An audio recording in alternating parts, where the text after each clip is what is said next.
प्यारे साथियों, नमस्कार। AFEIS में आपका स्वागत है। दोस्तों, मैं हूं डॉक्टर विजय अग्रवाल और इस वीडियो में मैं आपसे बात करने जा रहा हूं कि यूपीएससी अल्टीमेटली इस एग्जामिनेशन के जरिए आप में किन चीज़ों की तलाश करती है, किन गुणों की तलाश करती है, जिसके लिए आप एग्जामिनेशन की तैयारी करते हैं और तैयारी करने में अपने इतने साल लगा देते हैं, उसमें से कुछ ही सफल हो पाते हैं और बहुत बड़ी संख्या बाहर हो जाती है। दरअसल इसीलिए इस विषय को जानना जरूरी है कि आप समझ सकें कि आफ्टर ऑल आपको अपनी तैयारी करनी किस तरीके से चाहिए, क्योंकि आपको यूपीएससी जिन बातों की तलाश कर रहा है आपको वो फुलफिल करनी है। एक बात तो बहुत क्लियर है, आप सिविल सर्वेंट बनना चाह रहे हैं और यूपीएससी कुछ ऐसी चीजें आप में देखना चाह रही है कि आपको सिविल सर्वेंट बनाया जा सके। ये बात जरूर है कि इसके लिए उसने जो माध्यम तैयार किया है वो एग्जामिनेशन का माध्यम है। हालांकि इसके 3 स्तर हैं, लेकिन आप जिस पर अपनी कमांड बना सकते हैं या अपनी तरफ से कुछ कर सकते हैं वह परीक्षा ही है।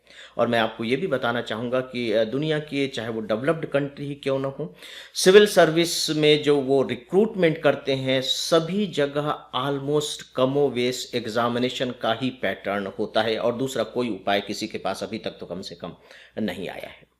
देखिए, बहुत क्लियर है फ्रेंड्स कि यूपीएससी जो सिविल सर्वेंट की तलाश करती है, यानी कि मेटल की तलाश कर रही है, उसकी 3 सबसे बड़ी चीजें हैं।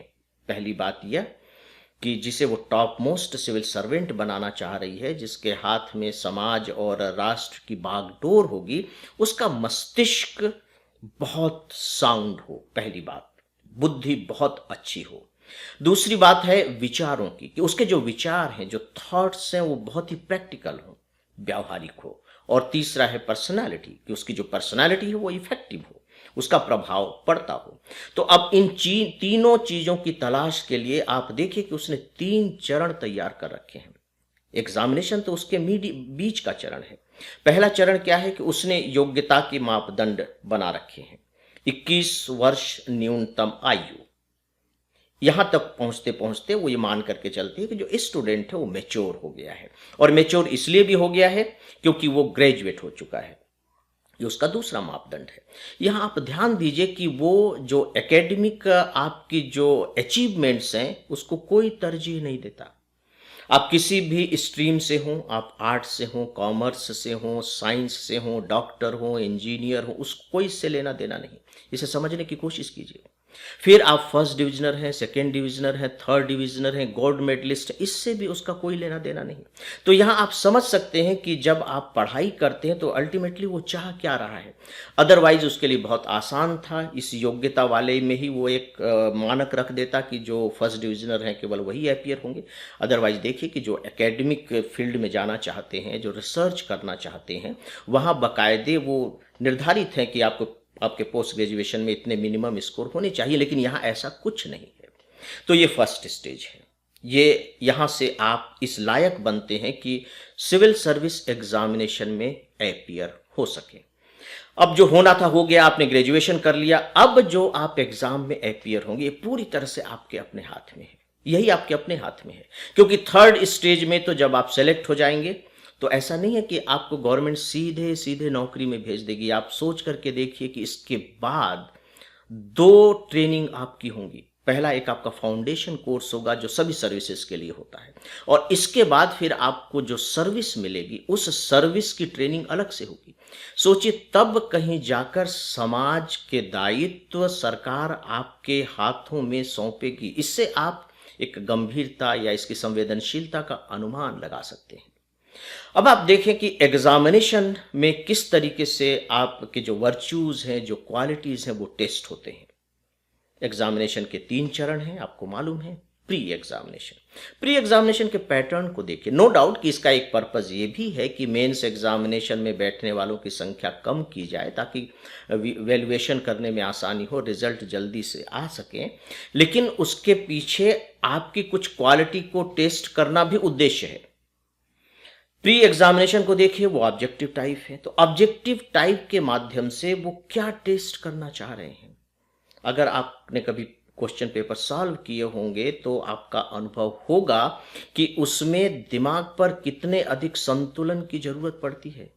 बैलेंस बना रहना चाहिए। जरा सा भी संतुलन बिगड़ा नहीं कि आंसर गलत हुए। ठोस पर सॉलिडनेस आप देखिए कि दिमाग पर कितनी आपकी जबरदस्त पकड़ होनी चाहिए। बिल्कुल भी भ्रमित ना हो, स्पष्टता, बिल्कुल क्लियर कट। आपके दिमाग में जो तथ्य हैं वो बिल्कुल स्पष्ट होने चाहिए, और अगर गलत हुए तो उसके लिए दंड की भी व्यवस्था है। तो इस तरह का मस्तिष्क चाहिए। फिर आप देखिए कि आपके पास केवल 120 मिनट हैं और 100 क्वेश्चन सॉल्व करने हैं।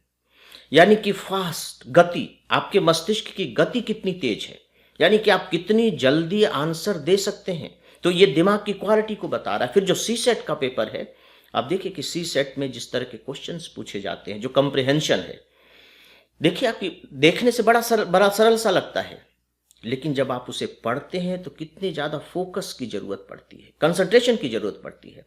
अगर जरा भी कंसंट्रेशन आपका गड़बड़ हुआ तो मान करके चलिए कि आप गलत आंसर ही चुनेंगे, क्योंकि जो विकल्प दिए जाते हैं वो इसी तरह से दिए जाते हैं।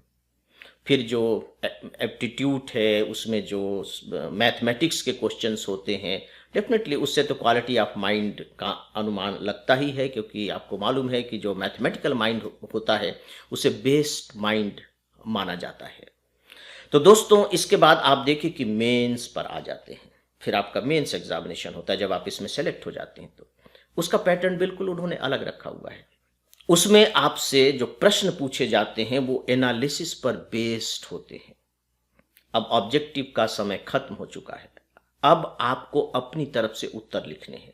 देखिए, जो सिविल सर्विस एग्जामिनेशन है वो इसलिए कठिन नहीं है कि उसका सिलेबस बहुत बड़ा है। वो इसलिए कठिन है कि सिलेबस चाहे जो भी है, उससे जो प्रश्न पूछे जा रहे हैं वो आपको खुद फ्रेम करने होंगे। बने बनाए उत्तर आपको नहीं मिलेंगे। ये उसकी सबसे बड़ी चुनौती है। और जो आपको उत्तर बनाने भी हैं वो बड़े तार्किक तरीके से बनाने हैं, तार्किक उत्तर देने हैं, यानी कि एनालिटिकल पावर। वो देखते हैं कि आप में कितनी एनालिटिकल पावर है। देखिए, जब आप सिविल सर्वेंट बन जाते हैं और जब जिम्मेदारियां संभालते हैं तो इन सारे गुणों की जरूरत पड़ती है। आपको तुरंत निर्णय लेना है, आपके दिमाग में स्पष्टता होनी चाहिए, आप में संतुलन होना चाहिए, आपके सामने जो समस्याएं आ रही हैं उन समस्याओं के बारे में विश्लेषण करने की क्षमता होनी चाहिए, और वही वो इस एग्जामिनेशन के माध्यम से आपसे टेस्ट करते हैं।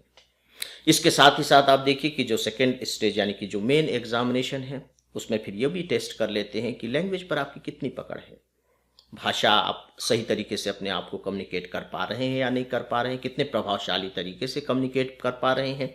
मॉडर्न लैंग्वेज आप जानते हैं कि नहीं जानते हैं। इसका पर्पज़ यही है कि मान लीजिए कि कुछ लोग आते हैं और आपसे बातचीत करते हैं, तो उस बातचीत में आप कितने सफल होते हैं, आप अपनी बात को कितने स्पष्ट तरीके से रख पाते हैं। तो ये सारी चीज़ें आपके मेन एग्जामिनेशन में टेस्ट की जाती हैं। लेकिन यहीं पर बात खत्म नहीं होती। यहाँ सेलेक्ट होने के बाद फिर आप इंटरव्यू में जाते हैं, इंटरव्यू के लिए अपीयर होते हैं। अब आमने सामने आप बोर्ड के सामने बैठे हुए हैं, जो बहुत ही वरिष्ठ लोग हैं और बहुत ही अनुभवी लोग हैं, उनसे आपकी बातचीत शुरू होती है। अब आप देखिए कि इस बातचीत में वो क्या देख रहे हैं। नॉलेज आपका वो टेस्ट कर चुके हैं, जो भी बातें उन्हें टेस्ट करनी थी एग्जामिनेशन के 2 स्टेजेस में वो टेस्ट कर चुके हैं। अब वो आपकी पर्सनालिटी को जज करना चाह रहे हैं, पर्सनालिटी को। और ये जो पर्सनालिटी का जजमेंट यहाँ किया जाता है मित्रों, ये आप कह लीजिए कि आपकी इनर स्क्रीनिंग हो रही है। वो इतने अनुभवी लोग होते हैं कि आप यहाँ कुछ भी बनने की कोशिश कीजिए, आप उनकी आंखों से नहीं बच सकते। मैंने देखा है कि किस तरीके से एक मान लीजिए स्टूडेंट है, वो बहुत इंटेलिजेंट है लेकिन एरोगेंट है। अब वहां कितना भी विनम्र बनने की कोशिश करे वो नहीं बन पाएगा। उसकी जो एरोगेंसी है वो बड़े आराम से पकड़ में आ जाती है और पता लगता है कि वही उसका सबसे बड़ा दुर्भाग्य बन जाता है। तो यहां देखिए, आप डिस्कशन कर रहे हैं। जो इंटरव्यू है वो डिस्कशन का फोरम है, आमने सामने बैठे हुए हैं। तो आपके एप्टीट्यूड का पता लग जाता है कि आप कितने व्यावहारिक व्यक्ति हैं, यानी कि आपकी पर्सनालिटी का जो टोटल इंपैक्ट है, जो संपूर्ण प्रभाव है, वो कैसा है, वो बिल्कुल क्लियर पता लग जाता है। आपके वैल्यू सिस्टम क्या है, आप किसी चीज के बारे में किस तरीके से सोचते हैं, आप सामने वाले को कितना कन्विंस कर पाते हैं। तो ये सारे के सारे जो वर्च्यूज हैं, जो गुण हैं, या कह लीजिए कि जो व्यक्तित्व की विशेषताएं हैं, ये आपके इंटरव्यू में टेस्ट हो जाते हैं। और इसके बाद कहीं जा कर के जब आप इन तीनों स्टेजेस में सफलता हासिल करते हैं फ्रेंड्स, तब जाकर आप सिविल सर्वेंट बनते हैं। मैंने देखिए इन बातों की चर्चा खासकर इसलिए की है क्योंकि स्टूडेंट का ज़्यादा से ज़्यादा जोर किताबों से रट लेने पर होता है, और उन्हें लगता है कि वो ज़्यादा से ज़्यादा पढ़ लेंगे, ज़्यादा से ज़्यादा रट लेंगे तो उन्हें सफलता मिल जाएगी। नो डाउट पढ़ना जरूरी है, और अच्छे तरीके से पढ़ना जरूरी है, एनालिटिकल ढंग से पढ़ना जरूरी है, विषय को समझना जरूरी है, लेकिन इनफैक्ट वही सब कुछ नहीं है। वो तो एक माध्यम है जिस माध्यम से यूपीएससी सिविल सर्वेंट बनने लायक उम्मीदवारों की तलाश कर रहा है। याद रखिए, वो सिविल सर्वेंट की तलाश नहीं कर रहा है, ऐसे उम्मीदवारों की, ऐसे यंग लोगों की तलाश कर रहा है जिन्हें सिविल सर्वेंट बनाया जा सके। और जब वह उनकी तलाश कर लेता है तो वो बनाने के लिए अपने ट्रेनिंग सेंटर पर भेज देता है। तो मित्रों, आप यदि सिविल सर्वेंट की बनने की तैयारी कर रहे हैं और आपका ये सपना है, तो पढ़ाई तो आपको करनी ही है, लेकिन मेरी एक विनम्र सलाह यह भी होगी कि आप अपने अंदर ये जितने भी वर्च्यूज़ हैं, इन सब को भी इनकलकेट करने की कोशिश करें, लाने की कोशिश करें। इससे न केवल आपका जो रास्ता है वो आसान ही हो जाएगा, बल्कि इंश्योर भी हो जाएगा। मित्रों, इसी विषय पर मेरा एक आर्टिकल हमारे वेबसाइट पर दिया हुआ है, और इसका लिंक यहीं डिस्क्रिप्शन में है। यदि आप इसे डिटेल में पढ़ना चाहते हैं तो आप वहाँ पढ़ सकते हैं। फ्रेंड्स, यहाँ मैं दो बातें आप सभी को ज़रूर सजेस्ट करना चाहूँगा, बशर्ते कि आप गंभीरता से सिविल सर्विस की तैयारी करना चाह रहे हों। पहली बात तो यह कि मेरी एक किताब है, आप आईएएस कैसे बनेंगे, इसे आपको ज़रूर पढ़ना चाहिए। दूसरी बात यह कि हमारी एक वेबसाइट है afeias.com। इस पर सिविल सर्विस की तैयारी करने वालों के लिए बहुत सारा उपयोगी कंटेंट होता है जो पूरी तरह से फ्री है। इसे भी आपको अवश्य देखना चाहिए, और इन दोनों के लिंक नीचे डिस्क्रिप्शन में दिए गए हैं। और फ्रेंड्स, यदि हमारा यह वीडियो आपको पसंद आया हो तो इसे आप लाइक करें, शेयर करें, और हमारे यूट्यूब चैनल को सब्सक्राइब भी करें। तो मेरी शुभकामनाएं आप सबके साथ हैं। नमस्कार।